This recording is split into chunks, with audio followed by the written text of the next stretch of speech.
have at our head table two gentlemen who will be initiating and conducting this wonderful project. And we invite one of them to speak to you. මම හිතනවා පළවෙනියෙන්ම මේ අපි අලුත් වැඩසටහනකට එක්ව වෙන්න හදන්නේ. ඒකේ පළවෙනි බලාපොරොත්තු වුණේ සංචාරක ක්ෂේත්‍රයේ අපේ තියෙන හෝටල් ආශ්‍රිත තියෙන නගරවල අපි දැක්ක තරුණ ළමයිගේ ක්‍රීඩා කුසලතාවයන් ඒගොල්ලන් ක්‍රීඩාව කරාට ඒගොල්ලන්ට ඒකට අවශ්‍ය කරන පරිසරය හැදෙන්නේ නැහැ කියලා. ඒ නිසා අපි පටන් ගත්ත දඹුල්ලේ ඉස්කෝල 3කට උදව් කරන්න. උදව් කරන ගමන් හැම ක්‍රීඩාවකටම කියලා උදව් කරන ගමන් අපිට දකින්න ලැබුණා උගක් වෙලාවට ෆුට්බෝල් ක්‍රීඩාව උගක් හැම දිනෙක වගේ සෙල්ලම් කරන ක්‍රීඩාවක් හැටියට. ඉතින් අපි ඒකට උදව් කරන ගමන් මිස්ටර් සෙල්ව කුමාර් මගේ ඔෆිස් එකේ ඉන්න මිස්ටර් ලෙස්ලි ඩේවිඩ්ට හම්බ වෙනවා. ඒගොල්ලන් උදව් කරන්නේ තරුණ ළමයිට ක්‍රීඩා කුසලතාවන් එළියට ගන්න. ඒ උදව් කරන එකේ ඒගොල්ලන් තාක්ෂණ දැනුම ඒ දෙන ගමන් අපිට ආරංචි වුණා එම්ම සංගමය. මිස්ටර් සෙල්ව කුමාර් තමයි ඒකේ මේ මැනේජින් ඩිරෙක්ටර්. ඒකේ ඒගොල්ලන්ගේ තියෙන ලොකු ඉවෙන්ට් එකක් සිංගප්පූරුවේ සිංහ කප් කියලා. ඉතින් ඒගොල්ලන්ට අපේ කට්ටියත් එක්ක අපි වැඩ කරමින් යනකොට ඒ කණ්ඩායම කියනවා හරි ඕගොල්ලන් ටූර්නමන්ට් එකක් කරලා ඒකෙන් දින්නොත් කවුරු හරි අපි ඒ අයටත් අවස්ථාව හදලා දෙන්න බලනවා සිංගප්පූරුවේ තියෙන ඊළඟ සිංහ කප් ඉවෙන්ට් එකේ කියලා. ඉතින් මේ කතාව හිමින් හිමින් යන ගමන් අපි ආයි LSR එක කණ්ඩායමක් හැටියට එක්ව වෙලා උගක් උත්සාහයක් දරුවා කොහොමද මේ තරුණ ළමයිට නැත්තම් අවුරුදු 12න් අඩු කණ්ඩායම් වලට මේ කරතවියට උදව් කරන්න කියලා. ඉතින් ඒ උදව් කිරීමේදී දැනට පළවෙනි තරඟය පටන් ගන්න හදනවා අප්‍රේල් මාසේ 25 26 කොළඹදී. දඹුල්ලේ ටීමුත් අපි කොළඹට ගේනවා. ඒකම මීගමුව මේ අවටින් ටීම් 20ක් විතර ඇවිල්ලා ඒගොල්ලන් එක්ක මේ තමයි මේ තරඟේ කරන්න බලාපොරොත්තු වෙන්නේ. මේට අමතර අපේ තියෙන වැදගත්ම දේ තමයි කොහොමද සංචාරක ක්ෂේත්‍රයේ ඇතුලෙන් පුළුවන් විදිහට මේ කණ්ඩායම වලට උදව් කරන්න කියලා. ඒ කියන්නේ පොඩියට හරි කොහොමද උදව් කරන්න කියලා අර ඉස්සෙල්ලා මහත්තයා සඳහන් කරා වගේ අපි ක්‍රීඩාවේ උගත් තැන් වලට උදව් කරලා තියෙනවා විශේෂයෙන්ම ජල ක්‍රීඩාවට ඊට පස්සේ දුවන ජවන හාපිටිය ඊළඟට සයිකල් ක්‍රීඩාවට. ඉතින් මේක අපිටත් අලුත් අත්දැකීමක්.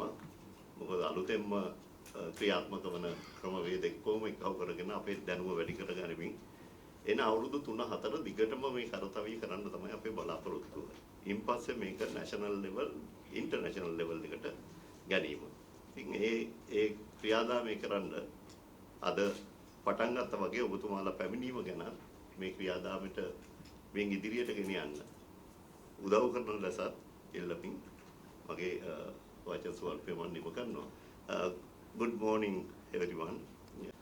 Given the idea in my own language, but it's still for those who really want to get little more about the event, about what we are doing, what is the involvement with the Singha Cup, and what is our alternative objective, how to help rural youth with the sports, or how to develop their skill in a different level. So I will hand over the mic to Mr. Selva Kumar. He is the most qualified person. He is the managing director of Singha Cup in Singapore. I'll ask Mr. Selva Kumar to brief little more and give them in and out of the business. Thank you, Mr. Tilak. I don't think I'm the most qualified, but I think we have a common passion in terms of sports. So, like what Mr. Tilak mentioned, Singha Cup has been ongoing for about 15 years. This year is our 16th edition. We started off in 2011 with 12 teams, with only a few international teams. But like I said, football has no boundary, so it unifies everyone. So the whole idea of football is to a ground-up initiative to bring communities together international teams together, form new friendships, and it will go a long way in our youth development for the boys as well. So we've expanded the last few years. We've started with Malaysia, we expanded to Philippines, Thailand, and last year we actually came to Sri Lanka. We did a corporate social responsibility event in conjunction with LRSA Sports Group under the guidance of Mr. Tilak. So we actually visited Dambola. It was a 2-day football camp. A coaching clinic was done. We brought volunteers from Singapore as well. The whole idea of Singacup is actually to give back to the society as well, and to the rural community as well. We want to reach out to as many people as possible. That's the whole objective of Singacup. And I'm thankful that we got introduced to LSR. They're the biggest sports player here. So I think with them, also their expertise on running of other sporting events, I think we have agreed to form a JV and actually run this Copa Simha edition in Sri Lanka this year. So we are starting off with the under 12 category first. Since this is our first edition, we will start off with one age group, get it moving, and then we look to build on from that. And I think the winner of the tournament, we would like to bring them to Singacup, the main tournament in Singapore. That's in November. Every November, the Singacup is held there. So I think it will be it will nicely set in. Once we finish this tournament, the winner goes over, and I think next year we'll go even bigger. Club මට්ටමින් තමයි තෝරගත්තේ. හැබැයි පංගුවක් පාසල් වල ජාත්‍යන්තර පාසල් සහ දේශීය පාසල් අතර පොඩි පොඩි තියෙනවා ක්ලබ්ස්. ඒවට තමයි පළවෙනියෙන්ම ඉන්වයිට් කරේ. ඒ එක්කම මේ තරඟේ දැන් අපි හිතුවට වැඩිය වෙන මූණුවරක් ගන්න හින්දා බලාපොරොත්තු වෙනවා වෙන රටවල් දෙකකින් තුනකින් කණ්ඩායම් දෙකක් තුනක් එයි කියලා. ඉතින් මේක කණ්ඩායම් තරඟයක් ක්ලබ් මට්ටමින් කරන තරඟයක්.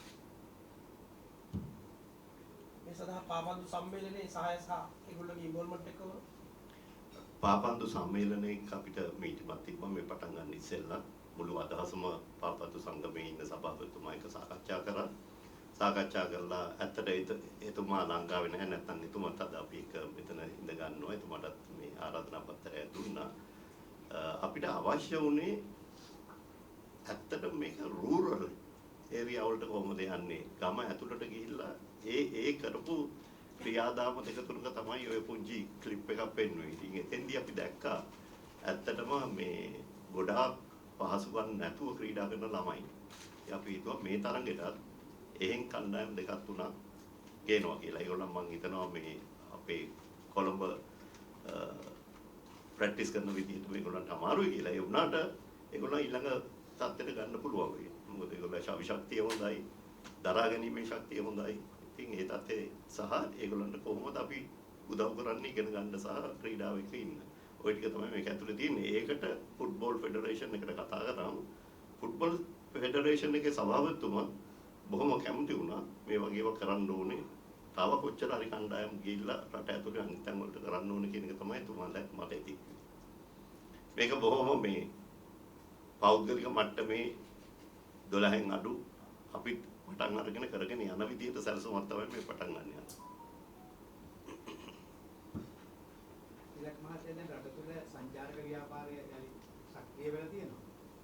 එල්.එස්.ආර් ආයතනය ඉවෙන්ට් කීපයක් සංවිධානය කරා මේ වෙන විට ඒවා යම් කිසි අඩාල වීමක් දැකලා ලැබෙනවා. ඉදිරියේදී මොකද ප්ලෑන් එක? නැවත වතාවක් කොළඹ මැරතන් එක ගිය අවුරුද්දේ පටන් ගත්තා. ඊට ඉස්සෙල්ලා ඒක නැවතිලා තිබ්බේ කොවිඩ් එකත් එක්ක එහෙම නැවතුණා. ඇත්තට කොවිඩ් නෙමෙයි 2019 ඊස්ට් ඇටැක් එක එක්කම එහෙම නැවතුණා. දැන් ගිය අවුරුද්දේ පටන් ගත්තා. ඒ අතරතුර අපි කරනවා සර්ෆින් බයිසිකල් ඉවෙන්ට් දෙක තුනක් තියෙනවා ජාත්‍යන්තර තරයේ. එකක් රම්බල් ඉන් ද ජංගල්, අනිත් එක ටී කප් කියලා. මේවා දැන් හැමතිස්සෙම අවුරුද්දක් එකමාරක් විතර ඈත තියලා තමයි පටන් ගන්න ඕනේ. ඉතින් දැන් මේ වැඩ කටයුතු කරගෙන යනවා. I think this is from Mr. Selva Kumar. What international standards are being followed in the organization of this tournament, and also are FIFA OFC youth development guidelines being followed in this tournament? Yeah, thank you for the question. So basically ours, it's a grassroots tournament. So as much as possible, we would not want to restrict to clubs, academies and all. So we have teams from grassroots level all the way to we have clubs and academies, but it's a lower level. But in terms of the regulations, we follow FIFA regulations. But in terms of the whole organisation, that is not sanctioned by FIFA or sanctioned by AFCs. But as a general rule, we follow the proper FIFA rules with 3 referees, 1 central referee and 2 linesmen. So we follow that rules because I think that's important to send the message across to kids that when you play football, there has to be a proper method, proper training. Yeah, thank you. Yeah, so again, yes, football, we also want to send a message to the kids that football is not all about winning. It's about also learning the right things and promoting teamwork, friendship and all. But of course, in terms of recognition, the winner will be given a trophy and also the, player of the tournament. You will also have top scorer, golden boot as well. These are the awards and accolades will be given to the players.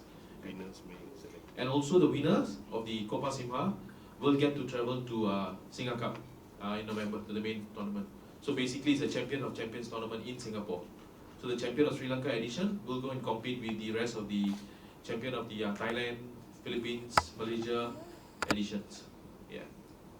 කණ්ඩායම මොකම කොළඹට ආපුවම මේ ළමයින්ගේ පාසුකම් එහෙම ඔබතුමා සියල්ල දුරගමන් කරලා දුන්නා. ඔව් කොළඹින් පිට ඉඳන් එන කණ්ඩායම් වලට පාසුකම් ටික හදනවා දවස් දෙකක් ඒගොල්ලෝ ඉන්නවා. කොළඹ ආවට නැත්නම් ඒ අය ඔක්කොම මම හිතන්නේ ඒගොල්ලන්ගේ ගෙවල් වල නැත්නම් මේ ආවට පරිසරයේ ඉන්න ක්ලබ්ස් වැඩිහිටියෙක් ඉන්නේ. ඒගොල්ලන් ක්‍රීඩා පිටියට එදා වෙනවා. මට මේකේ මේ කප් එකේ නම ඔයගොල්ලන්ට ටිකක් අමුතු ඇති. ඒකට කියන්නේ කෝපා සිග්මා. හැබැයි COPA කෝපා සිග්මා. මේක මොකද දෙනෙක් අහුවා ප්‍රශ්නයක් මොකද්ද මේ කියලා. කෝපා කියන්නේ කප් කියන එක. සිග්මා කියන්නේ සිංහ කියන එක.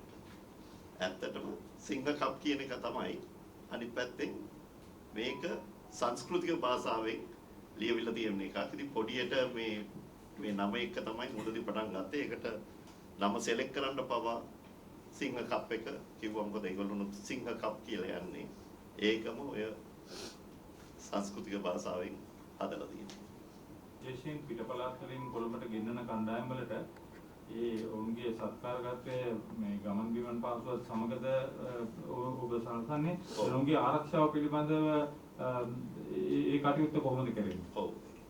විශේෂයෙන්ම පාසල් මට්ටමේ නැත්නම් අඩු වයසින් ඉන්න අයගේ ඒගොල්ලෝ දෙමව්පියෝ නැත්නම් ගුරුවරු තෝරගත්ත කොටසක් එක්ක තමයි මේ කණ්ඩායම වෙන්නේ. ඒ වෙනුවට වෙනම ගමන් බිමන් පාසුකම් බස් එකකින් කණ්ඩායමක් හැටියට එන්නේ. ආවන් පස්සේ මේගොල්ලන්ගේ තියෙන ක්‍රීඩා කරන ශෛලිය එක්ක ඊළඟ තරඟ වලට තේරුණොත් ඒගොල්ලන් නවත්තගෙන මේගොල්ලෝ කැම බීම සහ නවතන පසුකම් ටික හදලා දෙනවා.